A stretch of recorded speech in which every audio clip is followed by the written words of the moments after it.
Continuando o assunto da semana passada, de História do Brasil, a gente vai dar início à aula hoje falando sobre o segundo presidente, o segundo governante do país na República, ainda na República da Espada. Lembrando que a gente falou na aula passada, República da Espada, militares no governo, e República Oligárquica, os fazendeiros, Mas vamos recapitular aí um pouco do que a gente viu anteriormente. O Floriano Peixoto, pessoal, ele foi o vice do Marechal Deodoro da Fonseca, que assumiu o poder executivo assim que proclamou a República, Então, quando o Marechal ele renuncia em 1891, o vice dele se torna presidente, embora, de acordo com a Constituição que eles tinham criado ali, isso não fosse possível. Segundo a Constituição da época, se um presidente ele saísse do cargo do exercício político, renunciasse ou fosse removido antes de durar pelo menos 2 anos, que era metade do mandato, então deveria ocorrer eleições diretas. Mas o Floriano Peixoto, que era um homem conhecido por a sua, como é que eu posso dizer, violência, assim, o seu caráter bélico, ele acabou assumindo a presidência, mesmo com todos os problemas que isso abarcava. Por quê, pessoal? O Brasil que Deodoro da Fonseca deixou para Floriano Peixoto foi um Brasil em crise financeira. Para tentar modernizar o país, deixa eu colocar o carregador aqui. Para tentar modernizar o país, o Deodoro da Fonseca acabou fazendo uma política de encilhamento. Prestem atenção a essa palavra, vocês vão precisar depois. O que é encilhamento? É uma proposta econômica em que o governo, nesse período, ele facilitava o acesso ao crédito. Como assim? Vamos entender o que está acontecendo aí. Digamos que eu queira abrir uma empresa, só que eu não tenho capital para injetar nessa empresa no primeiro momento. O que é que eu faço? Eu peço dinheiro emprestado ao governo. O Deodoro da Fonseca facilitou isso. A iniciativa dele é que muitas empresas fossem abertas e que aquilo sarasse a economia e o rombo que ele estava fazendo nos cofres públicos, porque isso acabava demandando muito dinheiro. O problema é, muitas dessas empresas faliram, não foram para frente, e foi criada muita empresa fantasma. Gente que alegava que tinha empresa, que estava tentando iniciar um negócio e pegava o dinheiro emprestado para uso pessoal, Então, acabou que toda a estrutura financeira do país ficou um pouco abalada devido a esse projeto aí do Deodoro da Fonseca, Então, devido à pressão que ele estava sofrendo de vários setores da sociedade, inclusive os fazendeiros, que era a maior elite que tinha, ele acabou renunciando em 1891 e o Floriano Peixoto, também muito pressionado com o próprio exército, não queria ele lá, ele queria o Deodoro da Fonseca, acabou assumindo o cargo de presidente, Então, a primeira coisa que ele fez quando entrou na presidência foi tentar se aproximar da população. De que forma? Vocês estão vendo aí listado aí embaixo. A diminuição do preço de aluguel, na tentativa de que a população mais carente, a quantidade maior de pessoas apoiassem o governo dele, a questão da diminuição de preço de produto para alimentação, de produto que era essencial ao como é que eu posso dizer, ao ser humano,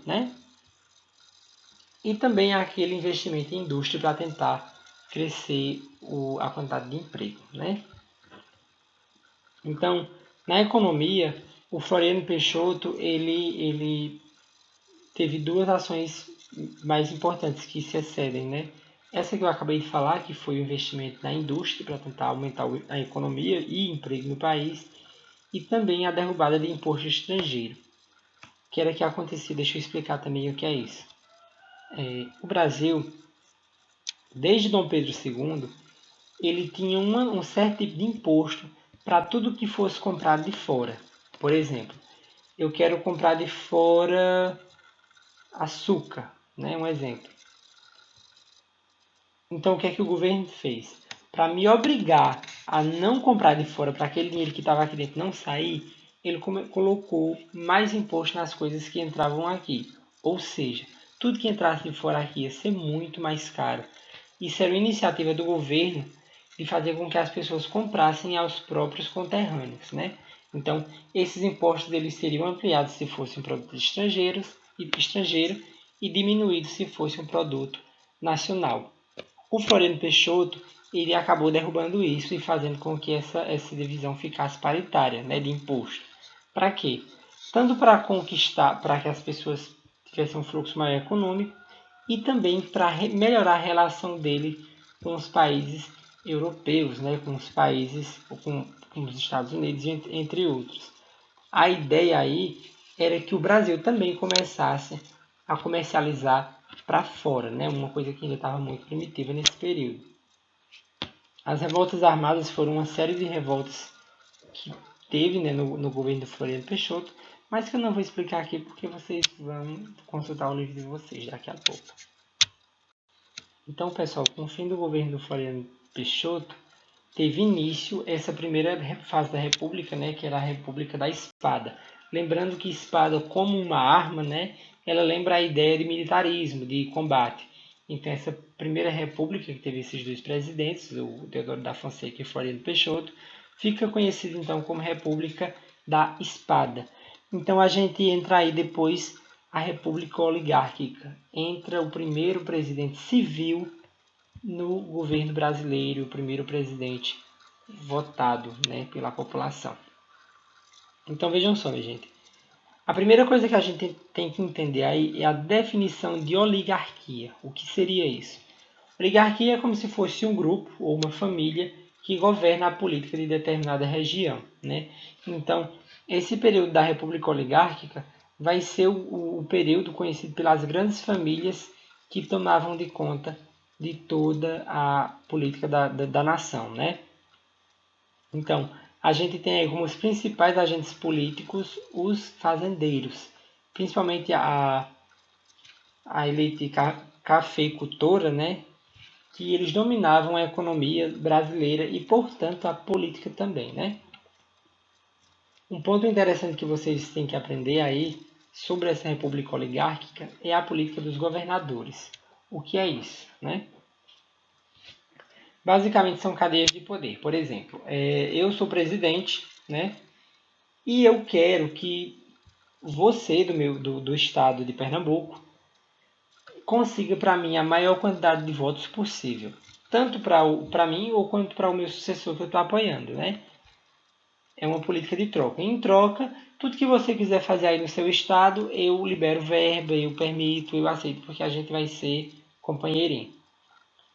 O governador do estado, ele faz essa mesma coisa com os prefeitos dos municípios. Olha, ele vai dizer, prefeito, consegue os votos para o meu presidente, ou para o meu governo, ou para o meu sucessor, que quando precisar de uma coisa aí, eu vou liberar direitinho. E daí vai uma cadeia, prestem atenção a isso. Uma cadeia de governabilidade que vai do município ao governo do estado, ao governo federal. Ou seja, né, a gente tem aí um só grupo político, um só partido, uma só família administrando a política de uma região enorme devido a essa troca de favores, né? Essa aí vai ser essa bendita dessa política dos governadores, né? O que dava também ao presidente muita governabilidade, né? Governabilidade, o que seria isso? A capacidade de governar. Se você tem um monte de gente que está do seu lado, os governadores do estado, os municípios, estão todos em seu favor, então você consegue trabalhar sem haver nenhum tipo de impedimento, né? Pelo menos em teoria. Dentro dessa estrutura, pessoal, existia o coronelismo. O que é isso? Os fazendeiros que eles eram muito ricos, muito famosos em determinados municípios, eles acabavam se tornando figuras políticas, ou seja, prefeitos, né? E possivelmente governador do estado com o passar do tempo, dependendo do interesse dele, né? Então, esses coronéis, eles tinham um pleno domínio das pessoas que estavam ali nos territórios deles, nos territórios vizinhos. Isso aí a gente vai chamar de curral eleitoral, ou seja, aquele grupo de pessoas que eu controlo, que eu coordeno, né? Porque como é que isso era possível, minha gente? Primeiro pela troca de favores, né? Às vezes o coronel, as pessoas deviam favores ao coronel, e também através da violência. Naquela época, o voto não era secreto como é hoje. Então acabava que o coronel sabia em quem eu votava. Então, se você não votasse, a pessoa sofria ameaças. Se você não votasse no candidato que ele escolheu, então você muito possivelmente iria um jagunço, alguém do funcionário dele, da fazenda, e acabar indo lá dando cabo de sua vida, né? Já que você não votou nele. Incluindo não só os eleitores, mas também a oposição de partido, né? Quando uma pessoa chegava de fora, o próprio pessoa da comunidade tentava fazer frente a esse coronel, acabava tendo a vida ceifada, né? Então, isso a gente vai conhecer como voto de cabresto, que é quando você, como é que eu posso dizer, controla outra pessoa como se ele fosse um animal, e o clientelismo, né? O clientelismo, que é essa ideia de você dever certos favores a esse coronel e você tem que pagar com o seu voto. Outra coisa bem interessante, pessoal, da política oligárquica, né? Da república oligárquica, perdão, é a política do café com leite. O que é essa política do café com leite, gente? Que durou mais de 30 anos, né? Foi uma política que os governos de São Paulo e Minas Gerais fizeram um acordo. Qual era o acordo? Um mandado a gente faz um de São Paulo, outro de Minas Gerais.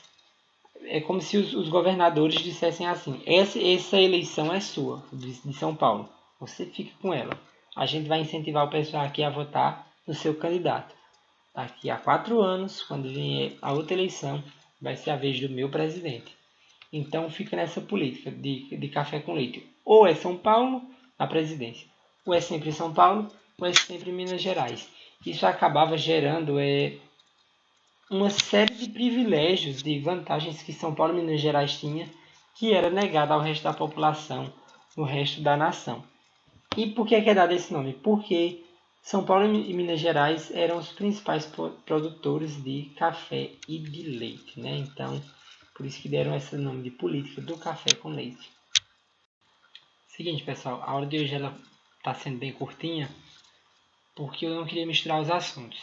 A gente vai falar agora um pouco do primeiro presidente civil, primeiro presidente eleito pela população, que é o Prudente de Moraes. E a gente vai continuar a falar sobre ele na próxima aula, que eu quero deixar o próximo vídeo só para as revoltas, né, que aconteceram, incluindo a mais importante delas, que é a Guerra de Canudos, né, mas a gente vai falar sobre isso depois.